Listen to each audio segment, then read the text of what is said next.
하나님께서 오늘 또 새 하루를 우리에게 허락하셨습니다. 하나님 말씀을 공부하면서 하나님 말씀을 마음에 새기면서 하나님 말씀 붙잡고 하루를 살기 원합니다. 오늘 2021년 10월 9일 한국 시간으로 토요일 마태복음 19장에서 21장의 말씀을 오늘 읽는 날로 삼겠습니다. 마태복음 19장에서 21장. 특별히 저는 마태복음 20장에 나오는 오후 5시에 포도원 품꾼으로 발탁된 그 말씀을, 비유의 말씀을 함께 나누고 싶습니다. 마태복음 20장 1절을 보면 주님께서는 천국은 마치 품꾼을 얻어 포도원에 들어보내려고 이른 아침에 나간 집 주인과 같다고 하셨습니다. 이 천국이라고 하는 이 본문 내용에서 컨텍스트, 그러니까 문맥상에서 나오는 이 천국은 우리가 가서 살 하늘나라, 그 천국의 장소적인 의미라기보다는 천국의 어떤 사상적인, 천국의 역사를 주관하시는 하나님의 사상, 천국의 이데올로기, 그런 측면에서 천국은 마치 그 이와 같다 하면서 품꾼의 스토리를 말하고 있습니다. 어떨 때는 천국은 겨자씨와 같다고도 말합니다. 그러면 우리가 가서 살 천국이 겨자씨같이 쬐깐하다, 그런 장소적인 의미가 아니라는 것을 성경의 독자들은 금방 눈치를 채죠. 그거는 천국의 확장성, 하나님 나라가 점점 처음에는 겨자씨만큼 작게 시작하지만 시간이 지나면서 점점 예수 이름이 누룩처럼 세상에 번져간다, 커간다. 천국 운동의 확장성에 대한 이야기지. 그런 걸 자세히 설명 안 하고 그냥 천국은 겨자씨와 같다 하니까 그걸 잘못 생각하면 천국이 조그만 나라인가 보다 이렇게 생각하는 우를 범하는 사람은 없을 것입니다. 주인은 하루 한 데나리온의 품삯을 주기로 품꾼들과 약속하고, 오늘날로 말하면 하루에 10만 원 정도 줄게, 열심히 일하면 그러겠죠. 노동의 대가를. 그들을 포도원에 일하라고 들여보냅니다. 당시는 하루 한 끼 먹기도 힘들었던 시절이었을 거 아닙니까? 이른 아침에 첫 번째로 주인의 택함을 받아 하루 종일 일할 수 있게 되었다는 것은 그 자체가 큰 행운이었고, 그것이 그날의 큰 자기에게 큰 복된 일이었죠. 지금도 이 아프리카에도 시내에 나가보면 아침 일찍부터 일꾼들이 누가 오늘 나를 데리고 와서 일 시켜주나 하고 많은 직업이, 일정한 직업이면 여긴 아프리카 사람들이 인력시장 같은 곳에서 자기에게 그날 하루 일을 시켜줄 사람들을 기다리고 있는 장면을 목격하게 됩니다. 그런데 계속 보면은 확실히 또 딱 가서 일꾼을 선택할 때 튼튼해 보이는 사람, 일 잘하게 생긴 사람, 또 우직하게 생긴 사람, 이런 사람을 주인이 너 타 해가지고 딱 태워가고, 나머지는 참 입맛만 다시고 선택받지 못한 일꾼들은 안타깝게 뒤에 남고 기다리는 거죠. 근데 이제 그것을 하루 종일 기다린다고 생각해 보십시오. 아이고, 오늘 내가 일을 해서 10만 원이라도 벌어야 집에서 날 기다리고 있을 처자식들 생각하면 아내에게 뭐라도 고기 한 근이라도 사가고 생선 한 마리라도 사가고 우리 아이들에게 뭐 과자 하나라도 한 봉지라도 들고 사가고 붕어빵 하나라도 사가고. 이 가장을 기다리고 있을 제비 새끼들 같은 그 집안의 처자식들을 생각하면 12시가 넘고 오후가 되어도 배는 고프죠. 뭔가는 먹어야 되겠죠. 돈은 없죠. 누가 써주진 않죠. 그런 처량한 인생의 형편을 생각하면 참 이 오늘 예수님이 해주시는 비유가 너무나 이해가 실감이 잘 나지 않습니까? 주인은 제3시 곧 우리나라 시간으로 오전 9시에 다시 장터에 나가봤습니다. 그런데 아직도 일자리를 찾지 못한 사람들이 있어서 그들에게도 품삯을 약속하고 포도원에 들어가 일을 하도록 기회를 줍니다. 뿐만 아니라 주인은 12시, 오후 3시에도 그렇게 했습니다. 그런데 오후 5시에 시장에 나가보니까 이제 뭐 일하려면 1시간 정도밖에 안 남는 그 오후 5시에도 아직 집에도 들어가지 못하고 어정쩡한 거 이거 이대로 빈손으로 집에 가자니 참 집에서 아빠만 기다리고 있을 식구들이 참 안타깝고 아무 손에 잡힌 것 없이 집에 배고픔에 들어가는 것도 힘들고 그래서 어쩔 수 없이 먼 하늘만 쳐다보고 오후 5시가 됐는데도 인력시장에서 누가 혹시 일 하나 써줄 것이 그래도 없는가 해서 끝까지 남아있는 사람을 발견한 거죠. 주인은 그들에게 너희는 어찌하여 종일토록 여기서 놀고 있냐 물어봤습니다. 그들은 대답하기를 우리를 품꾼으로 쓰는 자가 없습니다 라고 대답한 것입니다. 그 사람들의 심정이 얼마나 오후 5시까지 남아있던 사람들의 심정이 어떠했겠는가를 얼마나 비참하고 힘들었을까를 우리가 상상할 수가 있습니다. 그런데 놀랍게도 자비하신 예수님은 오늘 이 비유 속에서 그 포도원 주인이 놀랍게도 오후 5시에 일자리가 없어서 일거리가 없어서 놀고 있는 그 낙심한 그 사람들이 불쌍해서 너희도 얼른 포도원에 가서 일해라 하고 오후 5시에 기회를 줬다는 것입니다. 이건 일어날 수 없는 일이죠. 보통 세상에서는 상식적으로. 그들에게 이 말이 얼마나 놀랍고 기쁜 소리였겠습니까?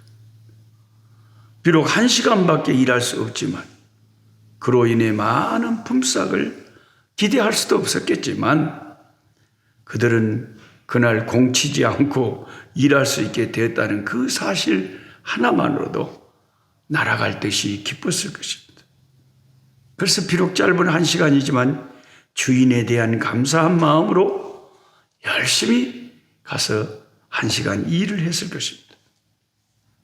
드디어 날이 저물어 품삯을 지불하는 시간이 됐습니다. 주인은 청지기에게 일러서 나중 온 자부터 시작해서 먼저 온 자까지 품삯을 주라고 했습니다. 오후 5시에 온 사람들이 제일 먼저 품삯을 받았는데 놀랍게도 하루 일당 10만 원의 하루 일당을 약속했다면 오후 5시에 와서 딱 1시간 일했는데 10만 원을 주라고 한 것입니다. 그들은 그런 기대조차 하지 않았을 것인데 하루 종일 일한 일당 10만 원을 받고는 얼마나 당황스럽기도 하고 의아스럽기도 하고 고맙기도 하고 얼마나 더 감격적이었겠습니까? 얼마나 주인이 참 그 이해할 수 없는 사랑에 얼마나 감격했겠습니까? 근데 문제는 오후 5시에 와서 하루 일당을 받는 그 일꾼들을 보고 아침 일찍부터 와서 아침 7시부터 와서 일한 일꾼들이 기대가 이제 달라지기 시작합니다. 어마? 아니 1시간 일하고 10만 원을 받아? 우리도 오늘 하루 일당 10만 원에 약속했는데 그러면 우리는 한 4, 50만 원 줄란가? 이런 기대를 갖고 있었는데 그 뒤에 돈을 받아보니까 다 똑같이 아침 7시에 와서 일한 사람들도 똑같이 10만 원을 받았어요. 예. 그래서 집 주인을 이제 원망을 했다 그럽니다. 예? 아니 나중 온 이 사람들은 1시간만 일했는데 하루 종일 더위를 견디고 일한 우리들하고 어떻게 우리도 똑같이 일당을 주냐. 그때 주인이 그 원망하는 사람들에게 말합니다. 아니 아침에 나랑 같이 계약할 때 그렇게 계약대로 내가 했는데 왜 너희들이 나한테 불만을 하느냐? 나는 너희들과 함께 오늘 하루 일하면 10만 원 주기로 했어서 그래서 10만 원 너에게 줬는데 왜 나한테 불만을 하느냐? 늦게 온 사람들에게 내가 10만 원 준 것은 내 돈을 가지고 내가 저 사람들이 불쌍해서 저 사람들에게 선의를 베푼 것인데 내가 선한 일을 했다고 해서 너희들이 왜 나한테 원망을 하느냐? 내가 너희들에게 약속을 어긴 게 뭐가 있냐? 이렇게 주인이 말을 했다는 것입니다. 이 예수님의 비유의 말씀에서 상식을 벗어난 고용주, 곧 집 주인의 너그러운 은혜스러운 모습을 사실은 하나님 아버지의 모습을 가르쳐주고 보여주고 있는 것이죠. 이 비유는 고용주의 보상 방식이 일반 경제 원리를 벗어난 것이긴 하지만 그것이 결코 부당한 것은 아니라는 점을 강조합니다. 고용주가 자기가 원하는 대로 일꾼에게 돈을 주는 것은, 보상을 해주는 것은 그 당시에 일반적인 악한 고용주들의 보상 원리하고는 정반대죠. 보통의 고용주들은 어떻게 하면 내 호주머니에서 돈이 적게 나가고 일꾼들은 일을 더 많이 하게 하고 나는 덜 일꾼들에게 페이를 할까, 이런 연구를 하지. 누가 이 비유에 나온 고용주 사장님처럼 일도 많이 안 했는데 일할 기회를 주고 하루 종일 일한 값을 주는 그런 사랑과 은혜와 긍휼과 그런 참 감격적인 고용주는 이 세상에 아예 없다고 하기에는 저는 잘 모르니까 그랬지만 거의 없지 않겠습니까?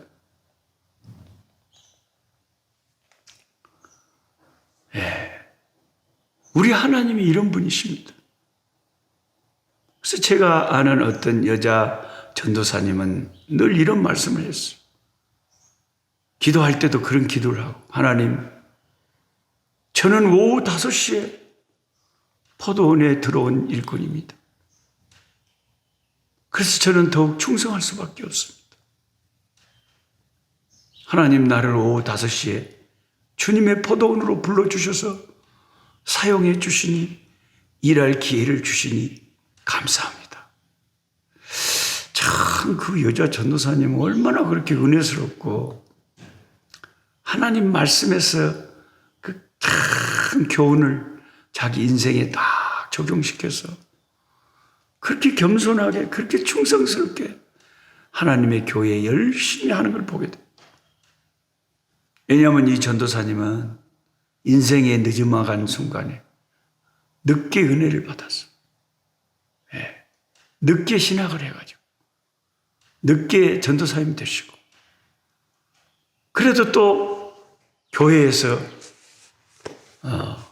청빙하는 교회가 있어서 여전도사로 교회를 섬기니까 너무너무 이분은 기쁘고 감사한 거예요. 하나님 감사합니다. 감사합니다. 그래서 이 성경에 나오는 포도원 품꾼의 비유를 읽을 때마다 특별히 오후 5시에 불려 포도원에서 일하게 된 그 일꾼의 심정이, 자기 심정이, 자기가 바로 그 오후 5시에 포도원에 불려서 일하게 된 일꾼처럼 생각이 드니까 주인 되신 예수님, 주인 되신 하나님 너무너무 감사했어. 남보다 막 몇 배나 더 열심히 충성한, 더 열심히 충성한. 여러분, 우리가 섬기는 하나님은요, 참 공의롭고 모든 것을 정의롭게 심판하고 행하시는 하나님이시지만 동시에 하나님은 긍휼과 자비와 은혜가 한이 없으신 분입니다. 우리가 구원의 은혜에 대해서 생각할 때 예수님의 십자가의 그 보혈의 공로가 참 나보다 더 훌륭하고 신앙생활 잘하고 착하고 귀한 그런 사람들에게만 주어진 것이 아니라 나 같은 죄인에게도 하나님께서 예수 믿어서 구원받을 수 있는 그 동일한 축복을 주셨다는 것이 얼마나 감사한지 말도 다 할 수가 없죠. 제가 목사하고 선교사지만 주변에 목사님들, 선교사님들 보면 참 제가 보기에도 너무 은혜스럽고 좋은 분들이 많이 계시거든요. 그런데 그런 분들이 받는 그 구원과 똑같은 구원을 나에게도 예수님의 보배 피로 허락하셨다는 것이, 동일한 보상을 주신다는 것이, 동일한 싹을 받는다는 게 너무 어떤 의미에서 불공평한 것 같긴 하지만 이 구원의 은혜를 생각하면 죄가 더 많은 사람일수록 더 감사하지 않겠습니까? 더 허물이 많은 사람일수록 더 감사하지 않겠습니까, 여러분? 그래서 사도 바울처럼 자기가 얼마나 하나님 앞에 큰 죄인인가를 깊이 깨닫는 사람이, 그래서 평생을 사도 바울은 결혼도 하지 않고 오직 예수만 위해 살다가 나중에 예수님 이름을 위하여 순교까지 당하고 자기 목숨까지 예수님께 바치고 간 그런 충성된 증인이 된 것은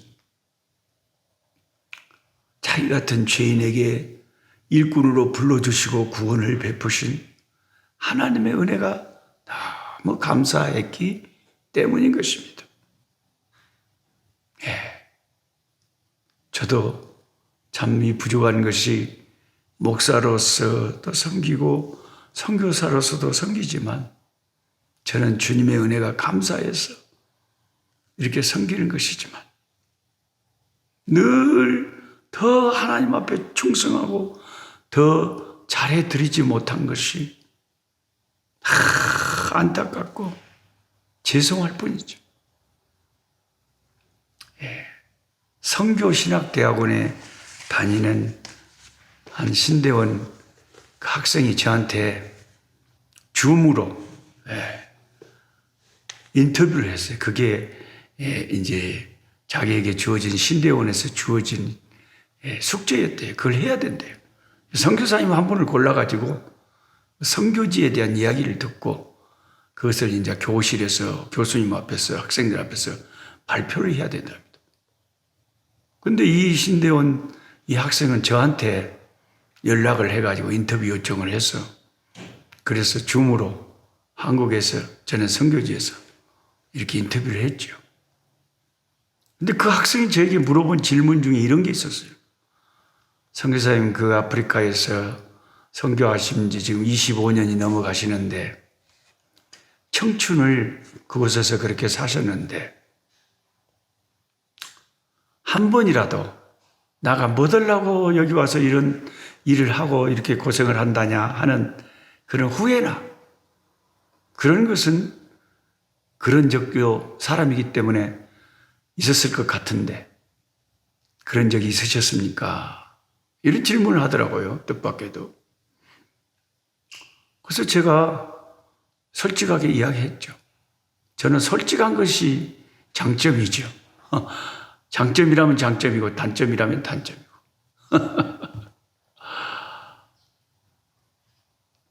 제가 그랬습니다. 한 번도 선교사로서 선교지에 와서 이렇게 섬기면서 내가 못 하려고 여기 와서 이 고생을 하는가 하는 그런 후회를 하거나 원망을 하나님께 해본 적은 단 한 번도 없다. 단지 거꾸로 나같이 못난 이런 오래된 중고차 같은 나를 쓰시느라고 주인 되신 예수님이 얼마나 힘드실까? 더 충성해야 되는데, 더 주를 기쁘시게 해야 되는데, 더 잘 섬겨드리지 못한 그런 아쉬움과 그런 것에 대한 죄송한 마음만 가득할 뿐이지, 죽으나 사나 예수님을 위해서 살아가는 것이 보람이고 그것이 내 영광이라고 생각한다. 단 한 번도 후회해 보거나 단 한 번도 원망해 본 적은 없다. 솔직하게 그렇게 제 심정을 이야기했더니 그 학생의 눈에 눈물이 그렁그렁해지더라고요. 자기는 그게 되게 도전이 되고 감동이 됐나 봐요. 사실 대부분의 주의 백성들이 저나 여러분이나 똑같은 마음 아닙니까? 더 주님을 잘 섬겨야 되는데 일구월심 더 주님에 대한 사랑만 깊어지는 것이지, 일편단심 오직 예수님이지 우리가 후회가 있겠습니까? 뒤를 돌아보는 게 있겠습니까? 우리는 오후 5시에 주님의 포도원에 부름받은 일꾼들이라는 생각을 꼭 하시면서 겸손함과 감사함과 영광인 줄 알고 우리 주님께 오늘 또 충성하는 하루가 되어야 될 줄로 믿습니다.